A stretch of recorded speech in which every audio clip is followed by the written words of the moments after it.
Malaysia থেকে বাংলাদেশে টাকা পাঠাবেন কিভাবে বিকাশের মাধ্যমে আজকে আমি আপনাদেরকে সেটাই দেখাবো।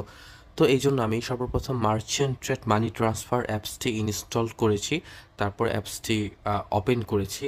দেন এখানে আপনি ইরিমিট একটি অপশন দেখতে পাচ্ছেন, এই ইরিমিট অপশনে ক্লিক করবেন। ইরিমিট অপশনে ক্লিক করার পর ইন্টারন্যাশনাল এইখানে ক্লিক করবেন।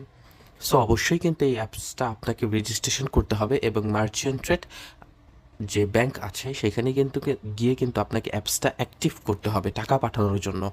যদি আপনি টাকা পাঠাতে চান তাহলে অবশ্যই আপনাকে একবার সশরীরে মার্চেন্ট ট্রেড ব্যাংকে যেতে হবে।